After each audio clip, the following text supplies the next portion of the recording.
पेशकश और मेरे साथ हमारे खास मेहमान जो कि हर बुधवार को आते हैं, हर्षवर्धन रुंगटा, CFP रुंगटा सिक्योरिटीज से। हर्ष, आपका बहुत बहुत स्वागत है विमेंस वेडनेसडे में। और चलिए, नैना झा हमारी दर्शक भी हमारे साथ फोन लाइन पर जुड़ गई हैं। हर्ष, उनसे बातचीत कर लेते हैं। नैना जी नमस्कार, कैसी हैं आप? बस मैम मैं ठीक हूँ, बोलिए। कहाँ से बोल रही हैं आप? मैम बड़ौदा, गुजरात। आपकी आवाज़ बहुत प्यारी है मैम। मैम आपकी भी आवाज़ बहुत लो आ रही है। हाँ, मैं थोड़ा सा गला थोड़ा सा मेरा खराब है, इसीलिए मैं स्लो बोल रही हूँ। अच्छा ठीक है, मैं आपके लिए थोड़ा बाहर जोर होके से बात बोलने करूँ की ऐसा पूरी तो। कोशिश करूंगी। मैं नहीं चाहती हाँ। कि आप किसी भी तरह से निराश हो और आप कोई भी सवाल मेरा मिस कर जाएं। तो नैना जी, हाँ आपका ये पोर्टफोलियो आपने खुद बनाया है मैम? हाँ, बोलिए मैडम। आवाज़ आ रही है मैडम मेरी? बिल्कुल आ रही है। आपके पीछे कोई शायद बात कर रहा है, पर मैं आपसे ये पूछ नहीं। रही हूँ कि 15 हाँ। साल में आपको जमा करने हैं 1 करोड़, ठीक है? ये आपने मिनिमम हमें करना सवाल है। में दिया है। और हाँ। आपने कुछ फंड्स भी यहाँ पर हमें भेजे हैं जिसमें आप निवेश कर रही हैं। और हाँ 9,000 की आप SIP कर रही हैं। जनवरी से आपने जो है ये शुभ कार्य शुरू हाँ किया है मैम। इन्वेस्टमेंट का, तो बहुत बहुत बधाई नैना जी इसके लिए। तो और एक्सेस का मल्टी कैप आपके पास है, निपॉन का hello. Small cap, HDFC multi cap, DSP aggressive, Nippon India focus equity, Baroda BNP Paribas small cap और HDFC स्मॉल कैप में आपने लमसम 45,000 रुपये जो है वो डाल रखे हैं। मैम ये बताइएगा, ये आपने SIP की अमाउंट क्या बढ़ानी है, क्या बढ़ा पाएंगी? मैम मैं एवरी ईयर 10% या 15% जो भी होगा मैं कर सकती हूँ। ठीक है। क्या करती हैं आप नैना जी? मैम मैं कैशियर की जॉब पर हूँ, 2 व्हीलर जॉब। अच्छा, तो आपने खुद ये पोर्टफोलियो बनाया है या आपके कोई फाइनेंशियल नहीं प्लानर मैम, हैं? मेरे एक फाइनेंशियल एडवाइजर है, वो मुझे बताते कि इसमें इन्वेस्ट करो आपको मुनाफा मिलेगा। Very nice. किसने बताया आपको कि फाइनेंशियल प्लानर की ज़रूरत होती है? बिकॉज बहुत कम महिलाएं, मैं सवाल इसीलिए पूछ रही हूँ क्योंकि बहुत कम महिलाएं होती हैं जिनको पता होता है कि एक एडवाइज़र के पास जाना चाहिए। आप क्या शायद कामकाजी महिलाएं हैं, तो इसीलिए हाँ हाँ आपका एक्सपोजर थोड़ा सा ज़्यादा होगा उस लिहाज से। बट कब से हाँ। आपने सलाह लेना शुरू की है? और ये जो मैम फंड्स मेरी आपको जो वो बताते हैं, आप क्या उनकी रणनीति पर भरोसा कर पाती हैं? आपको आता है यकीन हाँ कि ये मैम मुझे सही मेरे बता रहे हैं? हाँ हाँ हाँ बराबर है। हाँ जो ये निपॉन की मैंने जो 2 की है ना, हाँ वो लगभग 2018 से है मेरी। हाँ, ओके। और बाकी सब मैंने अभी स्टार्ट किए हैं। चलिए, तो सवाल काफ़ी क्लियर हो चुका है। हर्ष, आपके पास मैं आऊंगी, बताइए कैसे आप गाइड करना चाहते हैं इनको। तो देखिए, आपके पोर्टफोलियो में ना थोड़ा कंसोलिडेशन करने का स्कोप है। किस पॉइंट ऑफ व्यू से बता रहा हूं मैं? आप महीने का 9,000 रुपए इन्वेस्ट कर रही हैं और आपके पास आज की तारीख में 5 SIP की स्कीम्स हैं और 2 लमसम की स्कीम है। सो नैना जी, आप है ना SIP और लमसम दोनों एक ही स्कीम में भी कर सकते हैं। तो गोइंग फर्दर आप अपना 9,000 रुपए इस तरह से इन्वेस्ट करिए। मैंने आपके एग्जिस्टिंग पोर्टफोलियो में से ही स्कीम्स निकाली है, तो आपको कोई नई स्कीम फिर से अपने पोर्टफोलियो में जोड़ने की जरूरत नहीं, बस उसे फेरबदल करने होंगे। तो HDFC मल्टी कैप में 3,000 रुपया करें, जहां पे आप आज की तारीख में 1,500 करेंगे, उसको बढ़ा के डबल कर दें। Nippon India focus equity fund में 3,000 और HDFC स्मॉल कैप में 3,000। आपके पास निप्पॉन स्मॉल कैप है, वो भी अच्छी स्कीम है, कोई दिक्कत नहीं उसमें। लेकिन अगर हम निप्पॉन स्मॉल कैप और निप्पॉन फोकस्ड फंड एक ही फंड हाउस के रखते हैं, तो शायद आपको इन्वेस्टमेंट स्टाइल जो है वो लगभग सेम मिले। तो इसके लिए मैं आपको HDFC स्मॉल कैप दे रहा हूँ। उसमें आपके पास एक लमसम के रूप में ऑलरेडी इन्वेस्टमेंट है, तो उसी स्कीम में आप SIP भी एडिशनली शुरू कर दीजिए। आपको और कोई दूसरी स्कीम जोड़ने की जरूरत नहीं है। सिर्फ 3 स्कीम रखिए आपके जो 3 इन्वेस्टमेंट्स हैं उसके लिए। और बाकी की जो स्कीम्स हैं उसमें से अगर आप चाहें तो निकल जाइए और इन 3 स्कीम्स में कंसोलिडेट कर लीजिए, व्हिच मीन्स कि आप बाकी में से रिडीम करेंगी और जो जितना रिडेम्पशन प्रोसीड्स होगा उसको इक्वली डिवाइड करके ये जो 3 स्कीम कंटिन्यू करने के लिए मैं कह रहा हूँ उसमें ही वापस री इन्वेस्ट कर दें। तो आपके पास आगे जाते हुए 3 स्कीम ही रहेगी। तो एक मल्टी कैप हो गया, एक फोकस स्ट्रेटेजी हो गई और एक स्मॉल कैप हो गया। हालांकि किस तरह से आपको एलोकेशन करना चाहिए, शायद आपको लार्ज कैप ऐड करना है या मिड कैप करना है, ये आप ऑलरेडी कह रहे हैं कि आप किसी से कंसल्ट कर रहे हैं, तो कम से कम वो एलोकेशन एक बार देख लीजिएगा विद इन योर पोर्टफोलियो। ये बदलाव मैंने आपको बता दिए। जो आपका लक्ष्य है कि 15 साल बाद 1 करोड़ रुपए इकट्ठा करना, देखिए अगर मैं अनुमान लगाऊं कि हम आगे जाते हुए 12% से अगर आपको रिटर्न मिलता है, तो आपका पोर्टफोलियो 15 साल बाद करीबन 50 लाख रुपए हो जाएगा। तो आपको चाहिए 1 करोड़। आपने अच्छी बात कही है कि आप 10 से 15% आप हर साल SIP बढ़ाएंगी अपनी। तो मुझे उम्मीद है कि आप हो सके कि 15 साल में पूरा 1 करोड़ ना बना पाए, लेकिन आप अपने लक्ष्य के बहुत पास में आने की आपका पूरी लग रहा है कि आप वहां तक पहुंच जाएंगे, क्योंकि आप SIP बढ़ाने की कर रही हैं। अगर और एग्रेसिवली कभी बढ़ा सकें, तो वो भी ध्यान में रखिएगा। जितना लक्ष्य के पास आ जाए उतना बेटर, नहीं तो आप अगर मान लीजिए कभी आपको एक्स्ट्रा बोनस वगैरह या परफॉर्मेंस बोनस आता है, वो भी आप लमसम के रूप में इन्वेस्ट कर सकते हैं। तो लक्ष्य ये होगा, जितना 1 करोड़ के पास आ जाए उतना बेटर आपके लिए। चलिए एक और चीज़ जो आपने अभी इनको फंड्स रोक दिए हैं क्योंकि आपने इनको कुछ सजेस्ट किया है बदलाव इनके पोर्टफोलियो में, हर्ष, तो जिन फंड्स में ये निवेशित हैं ऑलरेडी उनमें अभी पैसा निकालें क्योंकि बाजार की चाल हम जानते हैं किस तरह से है, तो अभी रुक जाएं थोड़ा निवेश रोक लें।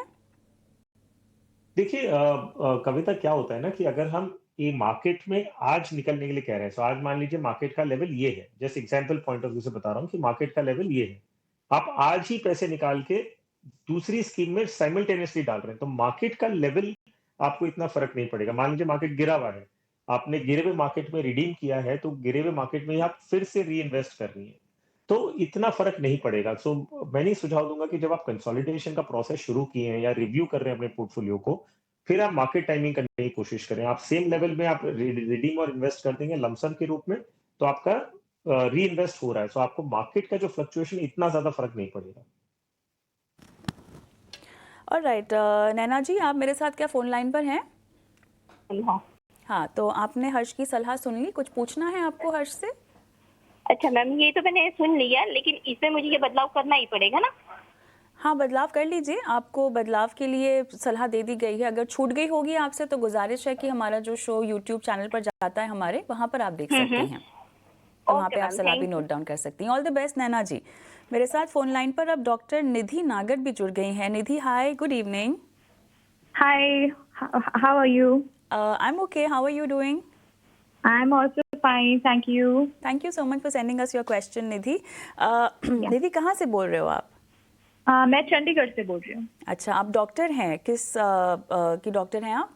Right now I'm into management. Actually, I'm AVP with a chain of hospital. अच्छा अच्छा। तो अब तो मेरा पहले मैं एक डेंटल सर्जन भी थी, लेकिन अब मैं वो नहीं हूँ. अब तो मैं सिर्फ हॉस्पिटल मैनेजमेंट में ही हूँ. अच्छा, चलिए कोई बात नहीं, यहाँ पर लाइफ बहुत मौके देगी आपको और भी नए नए एक्सपेरिमेंट्स Yes, करने I के लिए have and to add more plans. Feather in your caps.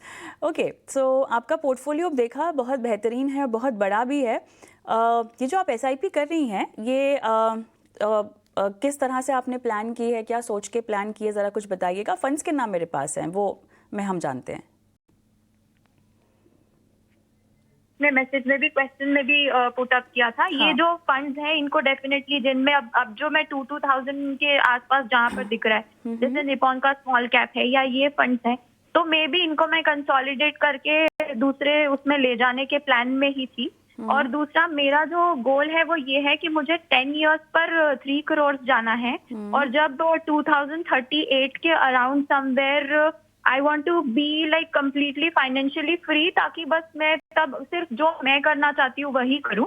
और 10 इयर्स का गोल मेरा इसलिए है क्योंकि मैं उसके बाद वहां से मैं अपना startup definitely full fledged continue करना चाहती हूँ. वेरी जो मैं नाइस। अभी सिर्फ प्लान में रखा हुआ है, तब से मैं फिर उसे पूरे तरीके से कंटिन्यू करना चाहती हूँ. इसलिए मैं तब तक 3 करोड़ तक अपना कॉर्पस बिल्ड करना चाहती हूँ, ताकि मेरी डॉटर की एजुकेशन और उसका पूरी तरीके से जो वो करना चाहे उसमें भी मैं उसे सपोर्ट कर सकूँ. ऑलराइट, स्टार्टअप किस पर होगा?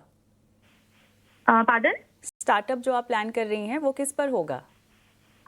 स्टार्टअप मेरी कंसल्टिंग फर्म तो डेफिनेटली होगी, और उसके अंदर मैं कुछ हेल्थ केयर में ही, जैसे होम हेल्थ केयर और दूसरे मेरे एस्पेक्ट्स हैं जो मैं because I am into this GSK women 10K women program alumni also with IIM Bangalore, तो मैं Okay, very डेफिनेटली nice. वहां से उसे भी कंटिन्यू करूँगी. Very nice. आई थिंक आज हमारा लकी डे है। आप जैसी महिला निवेशक ने हमें सवाल पूछा आपने शो पर। देखिए अपनी जर्नी भी आप बता रही हैं, आपका सफ़र बता रही हैं, और आपकी आवाज़ में जो कॉन्फिडेंस, क्योंकि आवाज़ ही है जो मैं सुन सकती हूँ, उससे तो यही लगता है कि आप न सिर्फ एक कामयाब वुमेन एंटरप्रेन्योर बनेंगी, बल्कि एक स्मार्ट निवेशक भी बनेंगी। और हम आपकी हेल्प कर पा रहे हैं इस सफ़र में, इसका मौका हमें देने के लिए आपका बहुत बहुत धन्यवाद। हर्ष, अब आप बताएं कैसे आप हेल्प करना चाहेंगे डॉक्टर निधि को? वेल डॉक्टर निधि, आपसे बात करके बहुत अच्छा लगा, आपके बारे में सुन के अच्छा लगा। वेल आपको इन्वेस्टमेंट स्टैंड पॉइंट से आपकी जो प्रोफाइल समझ में आती है वो ये कि आप एकदम हैंड्स ऑन है। आप चाहती हैं कि सब चीज़ का कंट्रोल आपको नॉलेज है, समझ है, डिफरेंशिएटिंग आपको एबिलिटी है कि कोई सही गलत के बीच में आप अलग फर्क कर सकें, तो ये इंटेलिजेंस जो है बहुत अच्छा है। लेकिन कई बार क्या होता है ना, जब आप जो फील्ड के होते हैं, वहां पे आपकी एक्सपर्टीज होती है और बाकी जगहों पे ना इंफॉर्मेशन हम सुन तो लेते हैं, उसका इंटरप्रिटेशन करके उसको कैसे इंप्लीमेंट करना, वहां पे कई बार हम थोड़ा कंफ्यूज हो जाते हैं। आपके पोर्टफोलियो में मैं देख रहा हूँ कि 20 आपकी एग्जिस्टिंग स्कीम्स हैं और आप 3 नई जोड़ने की सोच रही हैं। वेल, इन्वेस्टमेंट्स के लिए मैं आपको एक चीज बताऊं कि बेस्ट रिजल्ट्स इन्वेस्टमेंट्स का कब मिलता है, जब पोर्टफोलियो एकदम सिंपल हो एंड वो उसको माइक्रो मैनेज ना करना पड़े। अभी जो मैं आपका क्वेश्चन देख रहा हूं, आपकी जो क्वेरी है, उसमें आपने बहुत सारी चीजों को एड्रेस करने की कोशिश की है। तो हो सकता है ये सारी चीजें जो आप अपनी इतनी सारी चीज करने की सोच रही हैं, वो सिंपल सी एक चीज करने से हो जाए। तो मेरी सलाह आपके लिए रहेगी कि आप एक प्रोफेशनल अपने आप से हैं, आप समझते हैं एक अच्छी एडवाइस की वैल्यू। मान लीजिए आप डेंटल सर्जन भी रह चुकी हैं, आप कह रहे हैं, तो मान लीजिए आपके पास कोई पेशेंट आता है और वो बोलता है कि मैंने गूगल सर्च करके कोई ट्रीटमेंट ले रहा हूँ, या मैं कोई ये फलाना लाइन ऑफ ट्रीटमेंट फॉलो करना चाह रहा हूँ क्योंकि मुझे गूगल पे वो मिला है। आपका रिएक्शन कैसे होगा? तो वही चीज आज मुझे ऐसे लग रही है जब मैं आपका पोर्टफोलियो देख रहा हूँ। आपके पोर्टफोलियो में 20 स्कीम्स हैं। आपने खुद कहा कि एक स्कीम में आपने 2,000 रुपए कर रहे हैं जो आप कंसोलिडेट करने को सोच रहे हैं, और जो आपके लक्ष्य हैं, आपके मल्टीपल मूविंग पार्ट्स हैं। आप 10 साल बाद एक कॉर्पस इकट्ठा करना चाह रही हैं, फिर रिटायरमेंट पे आपको एक एक्स अमाउंट चाहिए। आपने एक सवाल में कहीं, आपके क्वेश्चन में एक जगह ये भी लिखा था कि आप मंथली एसटीपी या वीकली एसटीपी कंसिडर कर रही हैं बैलेंस एडवांटेज फंड में आने के लिए या उससे निकलने के लिए, वो मुझे पता नहीं है, लेकिन आपने मेंशन उसका भी किया है। तो मैं आपको बहुत स्ट्रांगली सजेस्ट करूंगा कि आपकी प्रोफाइल के हिसाब से आप एक रजिस्टर्ड इन्वेस्टमेंट एडवाइजर को अप्रोच करें, उनके साथ सारी चीजें लेके बैठे, उनको बताइए कि क्या डिटेल्स हैं। उसमें आपको एक ब्रॉडर पोर्टफोलियो कंस्ट्रक्शन का कॉन्सेप्ट बताया जाएगा, आपको स्पेसिफिक स्कीम सिलेक्शन भी बताया जाएगा। अभी की मैं अगर देखूं तो जितना भी आप इन्वेस्टमेंट कर रही हैं, 6 से 7 स्कीम अगर आपके पोर्टफोलियो में होती, आपका काम पूरा हो जाता। इसके सामने आपके पास आज की तारीख में 20 स्कीम्स हैं और 3 आप जोड़ने की और सोच रही हैं। उसकी बिल्कुल जरूरत नहीं है। दूसरा, लॉन्ग टर्म के होराइजन अगर आप ले रहे हैं, 10 साल ले रहे हैं या 2038 तक ले रहे हैं, जो आपका लक्ष्य है, वहां तक अगर आप इन्वेस्ट कर रही हैं, तो वीकली एसटीपी या एसआईपी या मंथली एसटीपी या एसआईपी का जो डिफरेंशियल रिटर्न है वो इतना ज्यादा नहीं रहेगा। तो वीकली ये सब ना करें, सिंपल मंथली की जो भी फ्रीक्वेंसी है वो मंथ में एक बार होती है, काफी होती है। उससे ज्यादा आपको weekly, quarterly, I mean fortnightly सब करने की कोई जरूरत नहीं है। तीसरी चीज, लमसम एंड एसआईपी दोनों इन्वेस्टमेंट आप एक ही स्कीम में कर सकती हैं। मान लीजिए जो स्कीम में आपका एसआईपी चल रहा है, कभी बीच में आपको एक लमसम पैसा आता है, तो आप वो लमसम भी उसी स्कीम में ऐड कर सकती हैं। कोई कमिटमेंट नहीं हो जाता कि उसके बाद आपको हर टाइम वो अमाउंट इन्वेस्ट करना है। तो ये जो छोटी छोटी फर्क है, ये सारी चीज को आप समझिए, अपने पोर्टफोलियो को सिंप्लीफाई करिए। कल जाके आपका स्टार्टअप अगर शुरू हो जाता है, ये पोर्टफोलियो आपसे खुद से मैनेज करना बहुत मुश्किल होगा, क्योंकि इतनी सारे मूविंग पार्ट्स को आप मैनेज करें। अपने काम पे आप ध्यान देंगे कि अपने पोर्टफोलियो को माइक्रो मैनेज करेंगे। तो पोर्टफोलियो को सिंपल रखिए और इसमें किसी की मदद लीजिए जो एक प्रोफेशनल इस फील्ड का होगा। यकीन मानिए, जो थोड़ा बहुत कॉस्ट अगर आप उनको देती हैं, उसके सामने जो आपको बेनिफिट मिलेंगे वो मल्टीप्लाइंग इफेक्ट होंगे। आप खुद एक प्रोफेशनल से उम्मीद कर रहा हूँ कि आप जो मैं कहने की कोशिश कर रहा हूँ समझ पाएंगी। गूगल वगैरह से पोर्टफोलियो का एक समझ आना ठीक है, लेकिन आप अपना पूरा ट्रीटमेंट उससे नहीं करवा सकते। और राइट, मेरे ख्याल से काफ़ी विस्तार से तमाम जानकारियाँ दे दी हैं डॉक्टर निधि को। डॉक्टर निधि, कुछ पूछना चाहती हैं आप हर्ष से? वन बहुत कि मैंने पहले इनिशियली जैसे ये निपॉन के फंड्स में इन्वेस्ट किया था, जैसे स्मॉल कैप और दिस मिड कैप। ओके, तो मेरे पास में ऑलरेडी जिस तरीके से ये एक एचडीएफसी का भी मोतीलाल ओसवाल का भी है और एचडीएफसी का भी है अपॉर्चुनिटीज। तो मुझे, अगर मैं निपॉन वाले से एग्जिट करना चाहती हूँ, तो मैं ये दोनों फंड से एग्जिट करके और मल्टी कैप में करना चाह रही थी उसको। Number 1 was this. दूसरा, मेरा जो लमसम के लिए मैं सिलेक्ट कर रही थी वो पराग पारिक का फ्लेक्सी कैप और एक और 2 बैलेंस एडवांटेज फंड्स में इसलिए कर रही थी क्योंकि वो मतलब उनमें कैपिटल ऐसी प्रोटेक्टेड टाइप ही रहता है, तो इसलिए मैं उसके अंदर करना चाह रही थी। तो क्या ये सही नहीं है, मुझे इन्हीं फंड्स में करना चाहिए?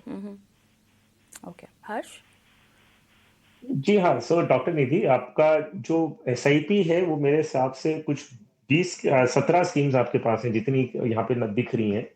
आपका अप्रोच सही है कि आप एक मिड कैप से और दो मिड कैप से निकल के एक मल्टी कैप या लार्ज कैप या फ्लेक्सी कैप में जाएं, वो प्रोसेस ठीक है आपका। एलोकेशंस आपको ध्यान देने हैं, क्योंकि जैसे मैं कह रहा हूं कि आपके पास स्मॉल कैप मेरे ख्याल से 3 तो मुझे दिख रहे हैं, मिड कैप 2-3 दिख रहे हैं। मैं आपको अगर कोई भी सलाह अभी दूंगा, it will be half fetched. Quite honestly, जितना फैला हुआ आपका पोर्टफोलियो आज की तारीख में है और जितनी आप इंटरेस्ट लेती हैं अपने इन्वेस्टमेंट्स को लेके, अगर आप किसी से फेस टू फेस मिलकर डिटेल मीटिंग करेंगी, तो आप अपने इनपुट्स भी दे सकती हैं और सामने वाले को आप समझ सकती हैं कि वो कहने की क्या कोशिश कर रहे हैं। एक्चुअली डिस्कशन टू वे रहेगा। और ये मीडिया के थ्रू, जैसे हम ये शो पे जो बात कर रहे हैं, हम डिटेल में पूरी डिस्कशन कर नहीं पाएंगे। और जब तक हम डिटेल में बात नहीं करेंगे, आपको सेटिस्फैक्शन मिलने नहीं वाला, क्योंकि आप एक ऐसी इन्वेस्टर हैं जो आज तक माइक्रो मैनेज अपना पोर्टफोलियो की है। तो इसके लिए मैं टेलीविजन के माध्यम से आपको जो भी सलाह दूंगा वो हाफ बेक्ड होगी, आप सेटिस्फाइड नहीं रहने वाली हैं। उसके लिए मैं आपसे कह रहा हूं कि आप किसी से मिलिए, पर्सनली मिलिए उनसे। आपको हो सकता है 1-2 घंटे की मीटिंग लगेगी आपको समझने के लिए, और फिर आप अपना पोर्टफोलियो बनाएंगे ना, आप सही आप सही आपका जो इंटेंट है वो बहुत अच्छा है। अगर सही डायरेक्शन मिल जाएगा ना, तो आपका पोर्टफोलियो एक्चुअली वो करके देगा जो आप चाह रही हैं। Right doctor Nidhi, all the best. और अगर सलाह आप वापस सुनना चाहती हैं तो हमारा ये शो चैनल के यूट्यूब पर अपलोड होता है, तो आप वहाँ भी ये शो देख सकती हैं। हर्ष, सुधीरा का सवाल लेते हैं। यूट्यूब के ज़रिए सवाल भेजा है, बैंगलोर से सवाल इन्होंने लिखा हुआ है। और कुछ फंड्स हैं इनके पास, डिटेल्स आपके पास होगी। इन्वेस्टमेंट का टेन्योर ये बोल रही हैं 15 साल, और इन्फ्लेशन एडजस्टेड गोल इन्होंने अपने लिए फिक्स किया हुआ है 1 CR का। बताइए हर्ष। तो पहले तो कविता, अच्छी बात यह है कि जितना वो आज की तारीख में अक्यूमुलेटेड कॉर्पस उनके पास है, जो है 1,66,000, प्लस जो वो एसआईपी कर रही है 19,000 रुपए की, तो गुड न्यूज ये है। बाकी सब व्यूअर्स को मैंने काफी निराश किया था जब ये कहा था कि उनके गोल्स पूरे नहीं होंगे। तो ये एक ऐसी अपनी व्यूअर है, कॉलर है, जिनको मैं कह सकता हूँ गर्व से कि इनका पोर्टफोलियो जो है वो 1 करोड़ तक का वो एक्सपेक्ट कर सकती है, अगर हम 12% की IRR CAGR एस्टिमेट करें तो ये एक अच्छी बात है। दूसरे, इनके पोर्टफोलियो में आज की तारीख में 8 स्कीम है टोटल में, जिसमें 7 में एक्टिव एसआईपी चल रही है। इनके पास ऑप्शन है कि वो थोड़ा सा कंसोलिडेट कर ले। तो इनके एग्जिस्टिंग पोर्टफोलियो में से ही मैं स्कीम थोड़ी शॉर्टलिस्ट करके 5 स्कीम इन्हें बता रहा हूं, जिसमें आगे जाते हुए एसआईपी कर सकती हैं। कोटक मल्टी कैप में 4,000, पराग पारिक फ्लेक्सी कैप में 4,000, निप्पॉन 500 मोमेंटम 50 में 4,000, मेराई मिड कैप फंड में 4,000। इनके पास मेराई का ELSS फंड है, तो मैं मेराई की स्कीम एज अ फोलियो मैंने सेम रखा है, as a fund house same रखा है, लेकिन I have change the scheme from an ELSS to a mid cap fund. And Nippon gold fund में 3,000। अब बाकी स्कीम्स में अगेन यही सलाह रहेगी कि उनमें से निकल जाएं और यही 5 स्कीम में कंसोलिडेट करते हुए यहां से आगे बढ़े। और इनका जो सवाल ELSS को लेके था, मैं समझ रहा हूं कि इन्हें ELSS की अगर जरूरत नहीं है, क्योंकि उन्होंने पूछा कि क्या मैं कंटिन्यू करूं। अगर आपको टैक्स बेनिफिट की जरूरत नहीं है, आप अगर न्यू टैक्स रिजीम में रिटर्न्स फाइल कर रहे हैं, तो आपको ऐसे भी कोई ATC का बेनिफिट मिलता नहीं है। तो अगर आपको टैक्स बेनिफिट की जरूरत नहीं है, तो आप मेराई की ELSS की जगह मेराई मिड कैप फंड जोड़ लें, तो आपके पोर्टफोलियो में मिड कैप फंड भी आ जाएगा और आपको मेराई जो एसेट मैनेजमेंट कंपनी, उसकी फंड मैनेजमेंट टीम की एक्सपर्टीज भी मिलती रहेगी। बस ये बदलाव है, बाकी और कुछ बहुत ज्यादा बदलने की जरूरत नहीं। सिर्फ 1-2 स्कीम बंद की हैं, जिनके रिडीम करके आप जो कंटिन्यू करने के लिए हमने स्कीम बताई है, उसमें अपने पैसे डाल के आगे से 5 स्कीम रखते हुए आगे बढ़े। राइट, चलिए, तो सुधीरा के लिए ये सलाह आती हुई एक छोटा सा ब्रेक लेते हैं। ब्रेक के उस पार और भी दर्शक हैं जिनके सवालों के जवाब देने हैं, और उम्मीद करते हैं कि वो फ़ोन लाइन पर भी हमें मिल जाए तो उनसे बातचीत भी हो पाएगी। चलिए ब्रेक पर जाएं, उससे पहले व्हाट्सएप नंबर फ्लैश कर देते हैं, और साथ ही यूट्यूब पर अगर आप अभी भी लाइव देख रही हैं तो अपने सवाल छोड़ दीजिए। मिलते हैं ब्रेक के बाद।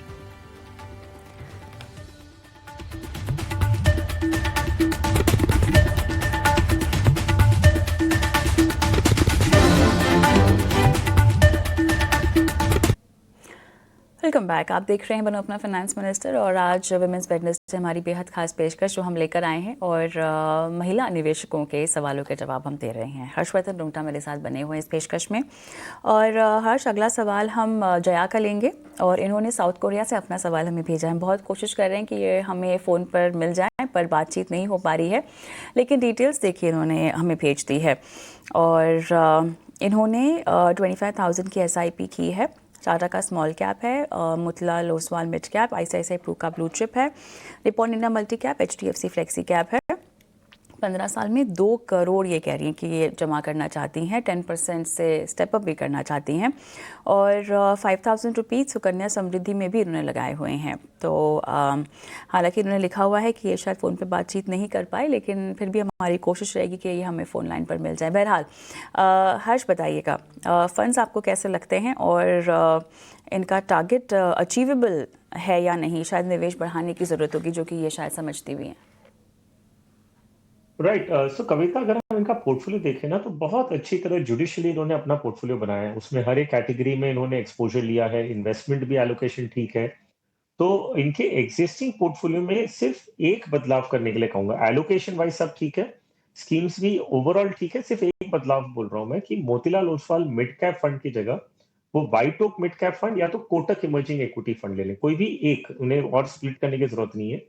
और जो स्कीम्स कंटिन्यू नहीं करेंगी उसमें से अगर ये चाहे फिलहाल मोतीलाल में बने रहे, निकालने की जरूरत नहीं है। बाकी स्कीम्स इनके ठीक है, तो उसमें कोई दिक्कत लग नहीं रही है। तो जैसे मैंने कहा कि सिर्फ एक बदलाव पोर्टफोलियो में दिया है, वो भी फ्रेश एसआईपी के लिए। एग्जिस्टिंग इन्वेस्टमेंट्स को निकाले ना, उसमें ही बने रहे। जो मोतीलाल मिड कैप फंड है उसकी जगह पे या तो ये वाइट ओक या तो कोटक इमर्जिंग इक्विटी फंड का मिड कैप फंड ले ले। तो ये इनके लिए सलाह रहेगी। जहां तक इनकी टारगेट्स का सवाल है, ये सालाना अपना इन्वेस्टमेंट बढ़ाना भी चाह रही है, तो मुझे पूरा कॉन्फिडेंस है कि ये 2 करोड़ का जो लक्ष्य इनका ये पूरा कर लेंगी आगे जाते हुए। और राइट, चलिए तो ये सलाह हम जया को दे रहे हैं और बस उम्मीद करते हैं कि ये जो एक आपको बदलाव बताया गया है उसमें आप वो अमल करें और बस बाकी आपकी तमाम स्कीम्स जो हैं वो सही हैं हर्ष के मुताबिक। हर्ष, आगे बढ़ते हैं और राखी का सवाल लेते हैं ईमेल के ज़रिए। 10 साल के लिए इन्हें इन्वेस्ट करना है, कह रही हैं 5,000 रुपये से ये शुरुआत करना चाहती हैं हर महीना, और कौन से फ़ंड्स और किस तरह की अप्रोच आप इनको रेकमेंड करेंगे? बहुत इंटरेस्टिंग सवाल है राखी, कॉन्ग्रेचुलेशंस, आपने इन्वेस्टमेंट जर्नी की शुरुआत की है अपनी। और हालांकि बातचीत हो पाती तो और अच्छा होता और जानकारी हम आपसे ले पाते, क्योंकि जो नए निवेशक होते हैं, हर्ष, अच्छी बात है उन्होंने पहला कदम तो रख लिया निवेश के लिए, लेकिन बहुत सारी प्लानिंग, बहुत सारा होमवर्क उन्हें खुद भी करना होता है। और इस तरह के बाज़ार में जहां पर अब हम उतार चढ़ाव बहुत एक्सपीरियंस भी कर रहे हैं, इससे पहले के कुछ साल हमने देखा कि बाज़ार एक तरफा चल रहा था, कहीं ना कहीं इन्वेस्टर के जहन में उसी तरह के रिटर्न्स की उम्मीद होती है और इस तरह का उतार चढ़ाव देखकर शायद वो थोड़ा सा डिमोटिवेट भी हो जाते हैं। बट राखी जैसे नए निवेशकों को जो पहली बार इन्वेस्ट कर रहे हैं, आप क्या सलाह देंगे? बिफोर इन्वेस्टिंग आप ये सब काम होमवर्क के तौर पे पहले कर लीजिए। तो पहली चीज तो आप एक टाइमलाइन तय करें। जो राखी के केस में अच्छी बात है कि उन्होंने कह दिया कि वो 10 साल के लिए इन्वेस्ट करना चाहती है। सो टाइमलाइन डिसाइड करें कि आपको कितने समय के लिए इन्वेस्ट करना है, क्योंकि प्रोडक्ट चेंज हो जाता है। अगर आप शॉर्ट टर्म के लिए इन्वेस्ट कर रही हैं तो जो एक डेट प्रोडक्ट्स होंगे मान लीजिए, अगर आप लॉन्ग टर्म के लिए कर रही हैं तो इक्विटी आएगा, मीडियम टर्म के लिए है तो हाइब्रिड फंड आएंगे। तो कई निवेशक कभी आते हैं और कहते हैं कि मुझे 5,000 रुपए इन्वेस्ट करना है, बेस्ट स्कीम बताइए। तो बेस्ट स्कीम किस पीरियड के लिए? बेस्ट स्कीम होती क्या है? वो आपकी प्रोफाइल को मैच होनी चाहिए, आपके टेम्परामेंट को समझ में आना चाहिए, आपकी नॉलेज मार्केट को लेके कितनी है, वो सारी चीजों को ध्यान में रखना रहता है। तो पहले तो यस, आप एक टाइमलाइन तय करें कितने समय के लिए करना है। दूसरा, आप रिस्क प्रोफाइल समझिए कि कोई भी प्रोडक्ट में आप इन्वेस्ट करते हैं। मान लीजिए एसआईपी की आपने बात की कि हम शुरू करते हैं एसआईपी ये कह के कि मुझे पता है मार्केट ऊपर नीचे करेगा, कोई प्रॉब्लम नहीं है। लेकिन जब एक्चुअल में आपके पोर्टफोलियो में वैल्यू जब 20, 30, 40% गिरती है ना, तब ये बातें याद नहीं आती लोगों को। तब ये होता है कि नहीं, मार्केट बहुत गिर गया, मैं घबराहट हो रही है, मैं निकल जाऊं मार्केट से, फलाना। तो पहली बात समझिए कि जब आप एसआईपी के जरिए निवेश कर रहे हैं, इक्विटी मार्केट में अगर निवेश कर रहे हैं, तो ये मार्केट ऊपर नीचे करने वाला है। वो सिर्फ एक तरफा 15-20% से हर साल 10 साल तक नहीं बढ़ने वाला, ये होने ही नहीं वाला है। तो अगर ये नहीं होने वाला है, तो आप जब अपनी इन्वेस्टमेंट की जर्नी शुरू करते हैं, तो ये मान के चलिए कि अगले 10 साल में हो सकता है कि 4 या 5 साल ऐसे होंगे जहां आपको एकदम फ्लैट रिटर्न मिलेगा, मार्केट कहीं नहीं जाएगा, बस आप इन्वेस्ट कर रहे हैं, आपको दिखेगा कोई रिटर्न आ ही नहीं रहा है। 2-3 साल ऐसे होंगे कि जब मार्केट एक्चुअली गिरेगा भी, तो जो आपका इन्वेस्टमेंट अमाउंट है उससे भी कम आपको अचानक दिखने लग जाएगा। तब आप अपने आप से पूछेंगे कि यार मैं 5 साल से तो मैं इन्वेस्ट कर रहा हूँ, नेगेटिव रिटर्न हो गया, मुझे माइनस मिल रहा है, इससे अच्छा तो मैं फिक्स डिपॉजिट कर लेता हूँ, वहां कम से कम 6-7% गारंटीड रिटर्न तो है। तो ये सारे ख्याल आपके पास आएंगे। और इन 10 साल में सिर्फ 1, 2 या 3 साल ऐसे होंगे जहां आपको एक्चुअल मार्केट ग्रोथ देगा। और ये 2-3 साल जितने भी आने वाले हैं, यही आपका टोटल एवरेज रिटर्न जो है 12 से 15% के आसपास ले आएगा। तो आप कौन-सा वो 1, 2 या 3 साल होने वाला है, इन 10 साल में किसी को नहीं पता। तो हम एज़ एन इन्वेस्टर क्या कर सकते हैं, हम एक लगातार 10 साल तक इन्वेस्ट करते रहें, पता नहीं कब वो 6 महीना ऐसा आएगा या 1 साल ऐसा आएगा जब मार्केट अचानक डबल हो जाएगा। फिर कोई ऐसा पीरियड आएगा जब वो गिर जाएगा, फिर ऐसा एक पीरियड आएगा कि फिर वो डबल हो जाएगा। तो ऐसे कौन से 1, 2 या 3 साल पूरे 10 साल में होने वाले वो हमें नहीं पता। तो हम क्या कर सकते हैं जो हमारे कंट्रोल में है, वो क्या है कि हमने तय किया है 10 साल के लिए इन्वेस्ट करना, तो हम शुरू करेंगे और 10 साल तक हम अच्छी स्कीम में इन्वेस्ट करके भूल जाएँगे। अब अगर आप ₹5000 ही इन्वेस्ट करना चाह रही हैं, तो आपके पास मैं 2 चॉइस दे रहा हूँ। एक आपके पास ऑप्शन है कि आप एक मल्टी कैप फंड लें। मल्टी कैप फंड क्या करता है आपके लिए कि वो आपको मार्केट की लार्ज, मिड, स्मॉल सभी कैटेगरीज़ में एक्सपोज़र दे देगा। 25% ईच और बाकी का जो 25% है वो फंड मैनेजर अपने हिसाब से तय करेगा, जो ला मोटा-मोटी लार्ज कैप में ही जाएगा। दूसरा आपके पास एक ऑप्शन है फ्लेक्सी कैप जिसमें ऐसी कोई लिमिट नहीं है, ऐसी कोई रिस्ट्रिक्शन या कोई रूल नहीं है कि आपको लार्ज, मिड, स्मॉल कैप में तीनों में 25% तीनों में इक्वल लगाना है, ऐसा कोई नहीं है। फंड मैनेजर को जहाँ अच्छे लगते हैं, वहाँ वो उन कंपनियों में इन्वेस्ट कर सकते हैं। हो सकता है कि ज़्यादा से ज़्यादा पोर्टफोलियो लार्ज कैप का होगा या मिड एंड स्मॉल कैप कितना होगा, ये पूरा वो खुद तय कर सकते हैं। तो मैं आपको दोनों ऑप्शन दे रहा हूँ और दोनों के लिए मैं आपको एक-एक स्कीम का सजेशन दे रहा हूँ। कोई भी एक स्कीम लीजिएगा राखी। आपको एक मल्टी कैप, एक फ्लेक्सी कैप लेना है तो ठीक है, कर सकती हैं, लेकिन मेरी सलाह रहेगी कोई भी एक लीजिए। निप्पॉन इंडिया मल्टी कैप एक ऑप्शन है और दूसरा है पराग पारिक फ्लेक्सी कैप। आप इन दोनों में से कोई भी एक स्ट्रैटेजी ले लीजिए कि मल्टी कैप है कि फ्लेक्सी कैप। जितना मैं आपके बारे में समझ पा रहा हूँ और मैं एक आपको सुझाव दूँगा तो आप एक फ्लेक्सी कैप से शुरू करें, जो पराग पारिक फ्लेक्सी कैप मैंने बताया है। अगर कहीं आपने सुन रखा है कि आपको मिड एंड स्मॉल कैप में भी एलोकेशन चाहिए ही चाहिए, तो फिर आप एक निप्पॉन इंडिया मल्टी कैप लीजिएगा। तो दोनों ऑप्शन मैं आपको दे रहा हूँ, जहाँ आपको कम्फर्ट लगे वैसे शुरू करें। बस ध्यान रखें, अगले 10 साल तक एसआईपी बंद नहीं करनी है। बस ये इतना ध्यान रखिए, आप 10 साल बाद यू विल सी कि आपका पोर्टफोलियो जो आप चाहती हैं, वैसा रिटर्न आपको मिलेगा। चलिए आगे बढ़ते हैं और आखिरी सवाल लेते हैं हम पूजा का। और ये कह रही हैं कि इनको 11 साल में चाहिए 2 करोड़ रुपए और इन्होंने कोटक का मल्टी कैप लिया हुआ है, मिरर का लार्जर मिड कैप है, मोतीलाल का मल्टी कैप है और इनके पास मिरर का एलएसएस है और एचएसबीसी का मल्टी कैप भी है इनके पोर्टफोलियो में। टोटल एसआईपी ये बोल रही हैं 17,000 की ये कर रही हैं। बाकी इसके अलावा और कोई जानकारी हमारे पास नहीं है। शायद इन्होंने जो है यूट्यूब पर अपना सवाल हमें भेजा है। तो अब बताइएगा हर्ष, फंड्स पर ही पहले 2 मल्टी कैप हैं, यहाँ पे चेंजेस की ज़रूरत होगी काफ़ी। या इनफैक्ट कविता अगर हम देखें तो इनमें 3 मल्टी कैप फंड है, एक ईएलएसएस है और एक लार्ज एंड मिड कैप है। तो यस पूजा, आपके लिए सुझाव ये रहेगा कि थोड़ा पोर्टफोलियो कंसोलिडेट कर सकती हैं आप। आप एक ही मल्टी कैप रखिए क्योंकि इतनी 3 मल्टी कैप की आपको जरूरत नहीं है। कोटक मल्टी कैप को आप रिटेन करें। HSBC and Motilal Oswal multi cap की जगह पे आप एक फ्लेक्सी कैप फंड अपने पोर्टफोलियो में जोड़ सकते हैं। तो आपके पास एक स्ट्रैटेजी ये हो जाएगी कि एक फ्लेक्सी कैप है, एक मल्टी कैप है, ईएलएसएस जो है वो ऑब्वियसली आप कंटिन्यू करेंगे, दूसरा लार्ज एंड मिड कैप है। जो आप रिडीम करेंगे, जो एचएसबीसी और मोतीलाल ओसवाल मल्टी कैप है, इन दोनों में से आप रिडीम कर लीजिए और अपना पोर्टफोलियो को कंसोलिडेट करके जो आप कंटिन्यू कर रही है उन्हीं स्कीम्स में करिए। जो आपके टारगेट का बात था कि आपको 11 साल बाद 2 करोड़ रुपया चाहिए, सो वेल करंट आपका जो फंड वैल्यू है वो है 24 लाख रुपए जो आपने बताया और 17,000 की आप एसआईपी कर रही हैं।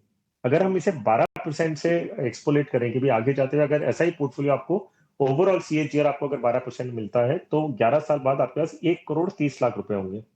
अगर 2 करोड़ का लक्ष्य है और पूरा करना चाहती है तो आपको एसआईपी बढ़ा के 40,000 रुपए करनी होगी। आज कर सकती तो अच्छी बात है, नहीं तो धीरे-धीरे कोशिश करिएगा जितना जल्द हो आप एसआईपी की अमाउंट बढ़ाइए, ताकि आप अपने लक्ष्य के जितना करीब आ सकें उतना आपके लिए बेहतर होगा।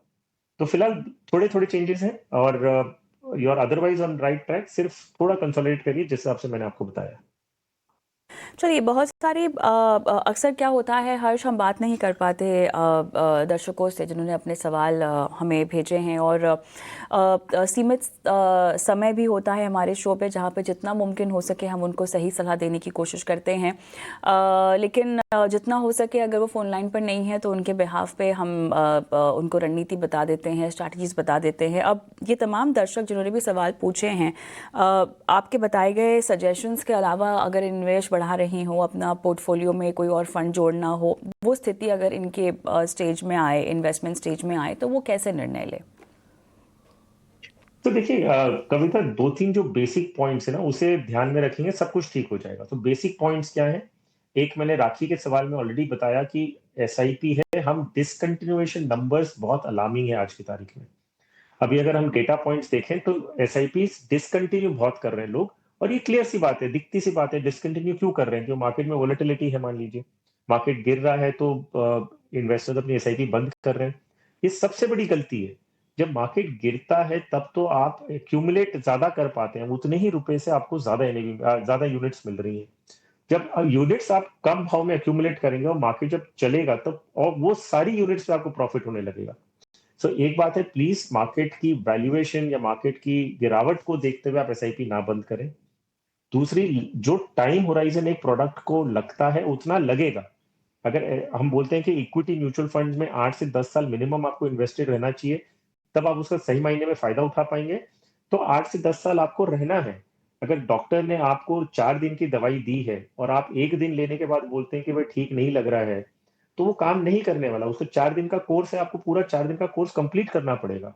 उसी तरह अगर आप एसआईपी में आ रहे हैं, इक्विटी म्यूचुअल फंड्स में अगर इन्वेस्ट कर रहे हैं, अगर आप 8 से 10 साल नहीं रहेंगे तो आप सही मायने में उसका फायदा नहीं ले पाएंगे। फिर आप अगर 1 या 2 साल में बाहर निकल जाते हैं और आपका एक्सपीरियंस अच्छा नहीं होगा, वो इसके लिए नहीं है कि इक्विटी मार्केट में पैसे नहीं बनते, वो इसके लिए है क्योंकि आपने उसे सही तरीके से हैंडल नहीं किया।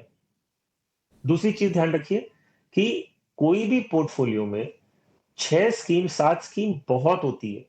कई लोगों को ऐसा लगता है कि मैं 25,000 रुपए इन्वेस्ट कर रहा हूं, उसके लिए मुझे कम से कम 10 स्कीम होनी जरूरत है। क्यों जरूरत है? आप 25,000 रुपए क्वाइट ऑनेस्टली एक स्कीम में भी लगा सकते हैं। आप जब कोई भी एक स्कीम में पैसे लगाते हैं, वो स्कीम 30 से 40 कंपनियों में इन्वेस्ट कर रही है, तो आपके पैसे ऐसे भी डिवाइड हो रहे हैं। लेकिन हम क्यों 4 या 5 स्कीम कहते हैं कि मार्केट के अलग अलग सेगमेंट्स में आपको एक्सपोजर मिल जाता है। लार्ज कैप है, मिड कैप है, स्मॉल कैप है, आपको कॉन्ट्रा जो वैल्यू ओरिएंटेड अप्रोच है वो लेनी है आपको, या कोई थीमेटिक सेक्टर फंड्स में जाना है, प्रेशियस मेटल्स ऐड करने, गोल्ड अगर ऐड करना है, तो 5-6 स्कीम्स बन जाती हैं। लेकिन आप वैल्यू को देखते हैं कि 5,000 रुपए एक स्कीम में डालूंगा नहीं मैं, तो वो एक गलती का बात है। फिर आप ऐसे करते करते 15-20 स्कीम आपके पोर्टफोलियो में हो जाएगी, कोई रियल फायदा होने नहीं वाला। कहीं ना कहीं जाके आप एक जगह परेशान होंगे कि मैनेज करना मुश्किल है, तो आप उसका फायदा ले नहीं पाएंगे। तो बेसिक कॉमन सेंस इन्वेस्टिंग में आप उसे ओवर कॉम्प्लिकेट ना करें। लोग क्या करते हैं कि वो अपना काम वगैरह छोड़ के इन्वेस्टमेंट को मैनेज करना शुरू कर देते हैं। इन्वेस्टमेंट एक पैसिव प्रोडक्ट है।